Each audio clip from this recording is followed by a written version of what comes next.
What is the deep empire? Forget the deep state. It's time now to look at the big picture.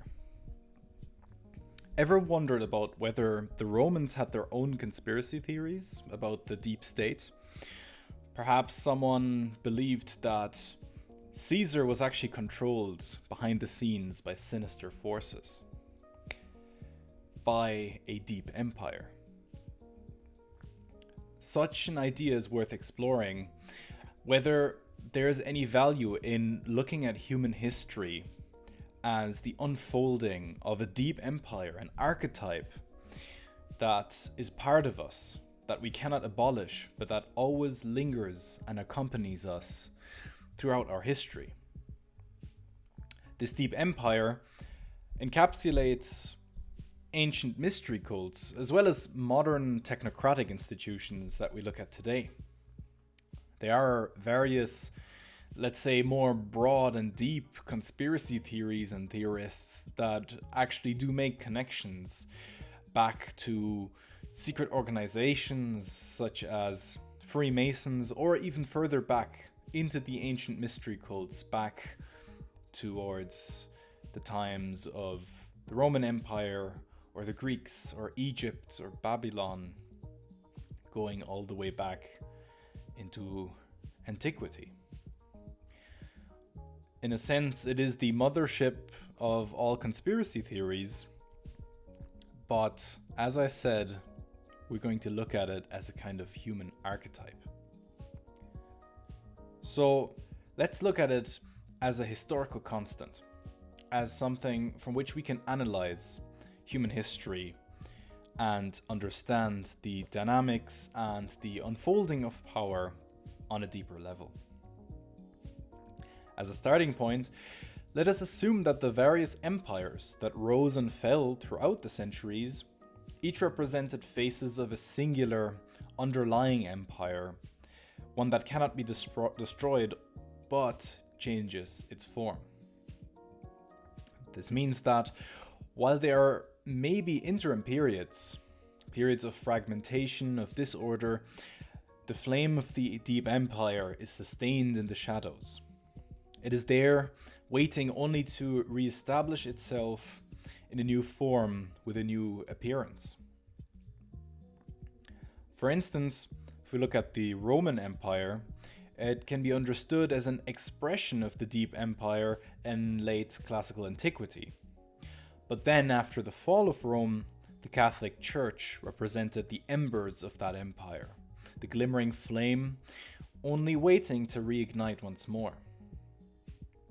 And some centuries later, with the Crusades culminating in Pope Innocent III, arguably the most powerful pope, the Church had reestablished itself, had built itself up as the dominant force throughout Europe. It had established something like a new religious empire, exerting power over a multitude of Christian kingdoms within Europe and rallying them towards a war in the Holy Land.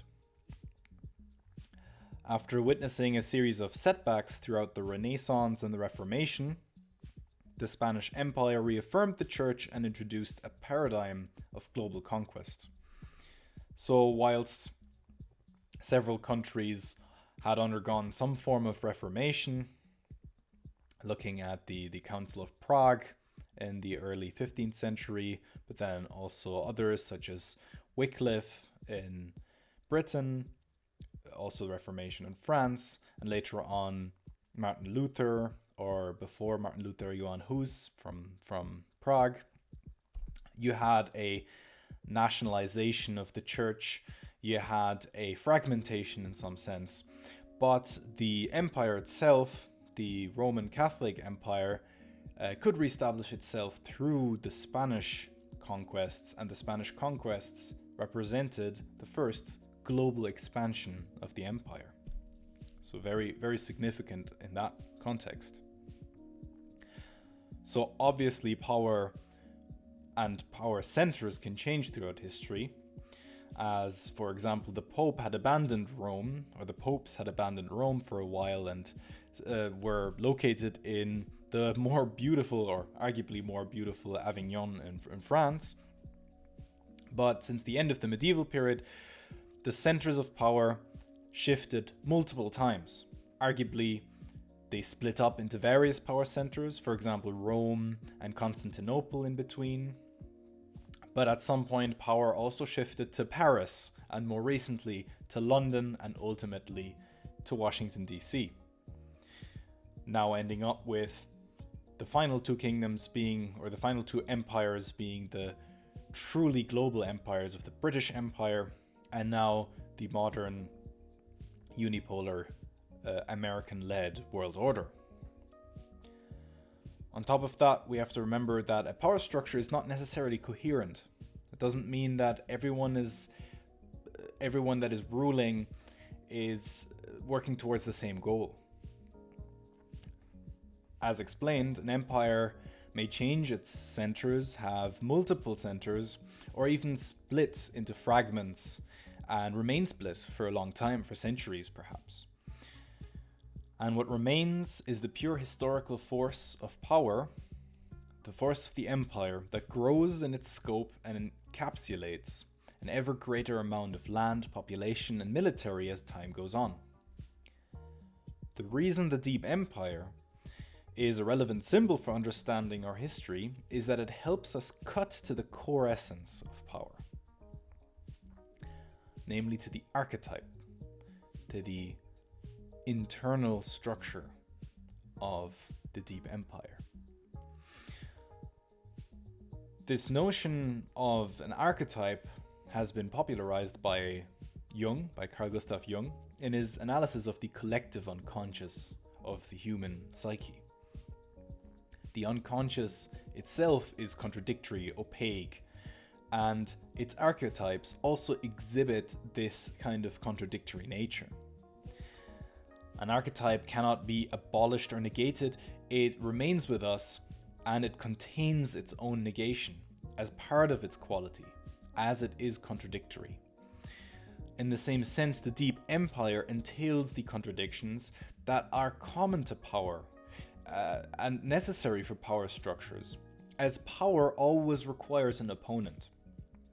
Carl Schmitt already spoke of the most important political distinction being that of friend and enemy, and power doesn't exist in a vacuum.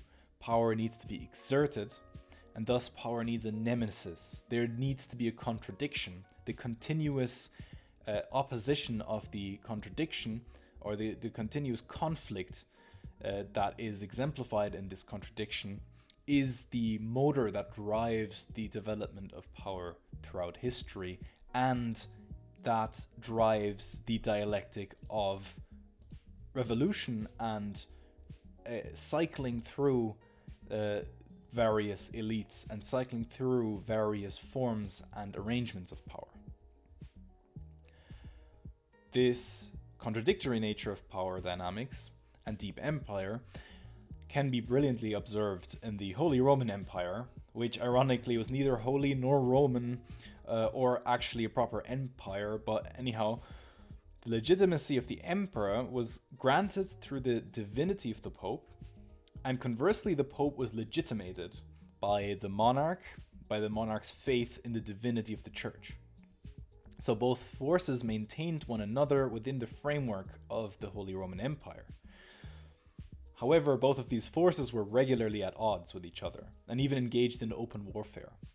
Most famously, there was the dispute between Heinrich IV in the Holy Roman Empire, and the Pope at the time, Pope Gregory. And it went so far as that certain emperors would set up their own pope, would set up a counter-pope to counter the other pope, and there'd be open warfare at certain points, until Heinrich eventually was forced to submit, and he went in rags and submitted to the Pope, and the Pope, due to his Christian obligations, had to show mercy and take him in, which represented a very interesting picture. In a sense, the king had humiliated himself, but in another sense, the Pope was tricked into giving Heinrich refuge, even though they were political opponents.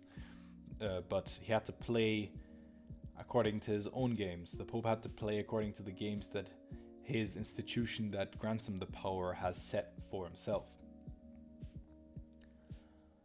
So at that time in Canossa, Heinrich had to spend certain times just in his rags and suffering. But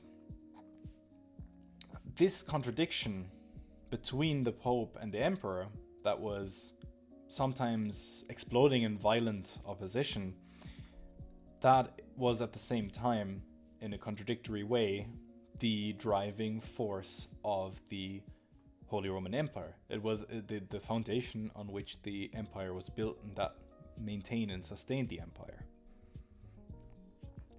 In the early 16th century, at a time where the title of Pope had become a corrupted and unholy designation, Niccolò Machiavelli took it upon himself to articulate the principles behind the contradictory process of power. Whether truth, falsehood, freedom, or slavery, all of these notions could serve power, depending on the situation. De Jouvenel speaks about this, how power can bring to heel any ideology, even ideologies that are meant to oppose power, even ideologies that are in direct contradiction with one another can be used by power to maintain itself. Power does not care about any sort of ideological consistency. So Machiavelli spoke of the prince that understood the rules of power to climb the ranks, one that didn't need to stick to truth, but could use truth as well as falsehood for his own advances. There is something cold, calculated, almost reptilian about power that shines through when looking at it from this purely descriptive, historical angle. And arguably, this is where the conspiracies come from. This is where the stories of satanic, demonic forces, vampiric, reptilian forces come from. In a way, many conspiracy theorists have already spoken about the Deep Empire.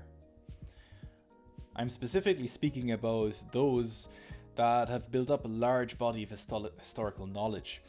Whether it be aliens, shape-shifting lizards, interdimensional vampires, transhumanists, or whatever, there seems to be a common theme of cold-blooded monsters that are pulling the strings behind the scenes.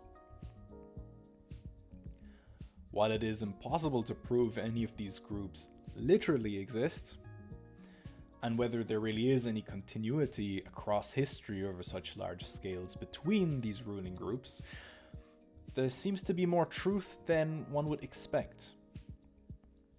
There's something about the conspiratorial account of history that is strangely more honest about power than many, if not most, modern political theories. Moreover, conspiracy theories point out something strangely similar across elite behavior. As they say, power corrupts, and the mystery cults of ancient times may very well not share their language or culture with us, but they seem to have engaged in the same cult of power, a cult that never dies. If you want to learn more about power and its mysterious inner workings, I invite you to join the course on the dynamics of power at Halcyon Guild, link is in the description.